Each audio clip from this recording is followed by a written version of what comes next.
Nakalaya na sa kustodiya ngayon ng Quezon City Police District o QCPD ang pulis na nag-amok sa isang bar noong pong isang linggo. Handa naman daw ang QCPD na bigyang seguridad ang mga tumatayong complainant ng opisyal. Kunin natin ang live report ni Mar Gabriel. Mar?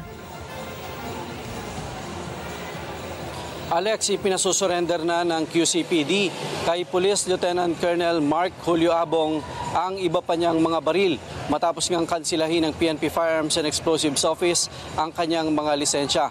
Kung hindi niya raw isusuko ang mga yan, maaari siyang maging subject ng police operation. Pansamantalang nakalaya mula sa kustodiya ng CIDU sa QCPD si Police Lieutenant Colonel Mark Julio Abong matapos na maglagak ng piyansa. 177,000 pesos ang kanyang bill para sa kasong paglabag sa Omnibus Election Code, maltreatment, direct assault upon an agents of person in authority at illegal discharge of firearm. Kaugnay ito sa panunutok at pagpapaputok niya ng baril sa isang bar sa Scout Rallios sa Quezon City noong linggo ng madaling araw.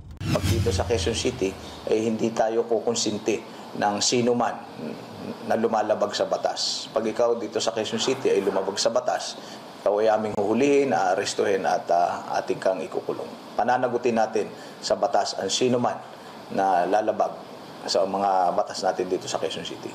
Umapila rin ang otoridad kay Abong na isuko na ang dalawa pa niyang mga baril. Kasunod na rin yan ang pagkansila ng PNP Firearms and Explosives Office sa kanyang license to own and possess firearm, permit to carry, at firearms registration.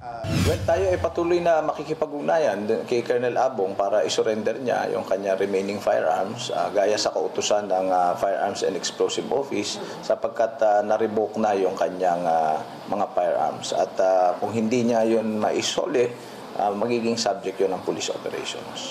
Una nang ibinasura ng DILG ang apila ni Abong kaugnay sa dismissal order laban sa kanya ng People's Law Enforcement Board o PLEB ng Quezon City. Kaugnay ito sa nauna niyang kaso ng hit and run na nagresulta sa pagkamatay ng isang tricycle driver noong Agosto ng nakaraang taon.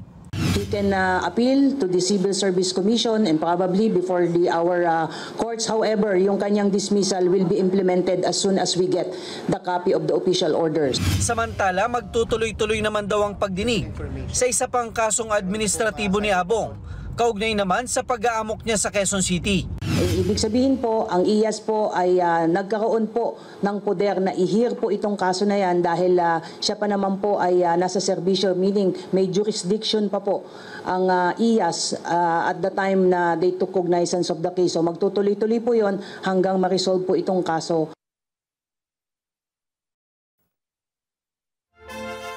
Tuluyang maalis na nga sa serbisyo itong si Colonel Abong, tiniyak ng PNP na wala siyang anumang matatanggap na benepisyo mula sa PNP. Alex? Okay, Mark, tanong ko lang, yung hit and run case niya, dahil nakapatay siya doon, no? Anong latest doon?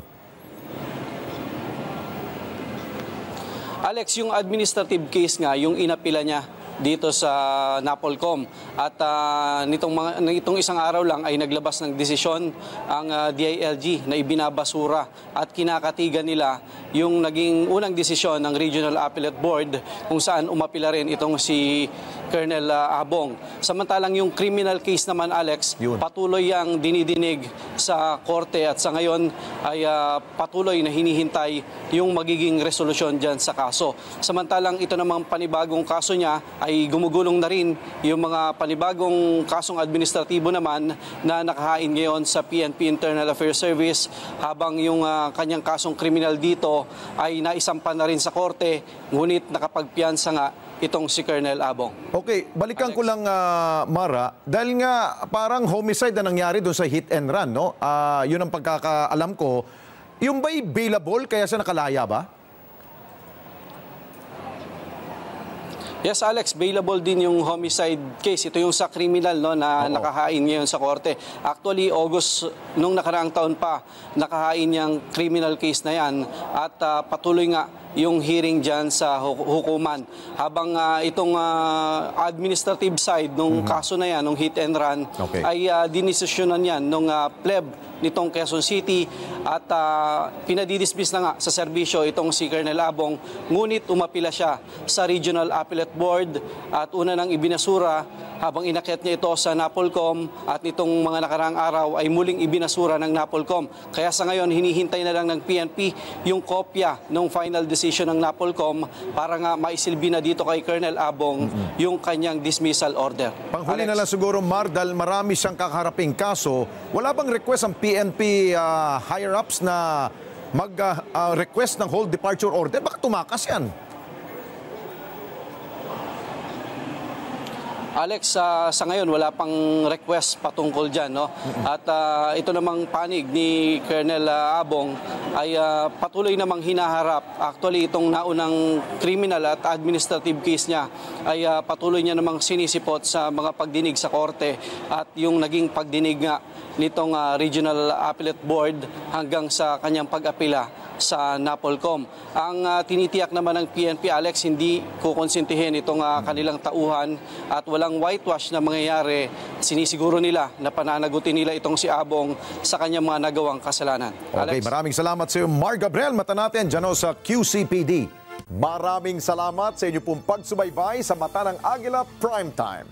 Para malaman ang matatag, matapang at matapat na mga balita, i-follow lamang at mag-subscribe sa AtNet25 TV.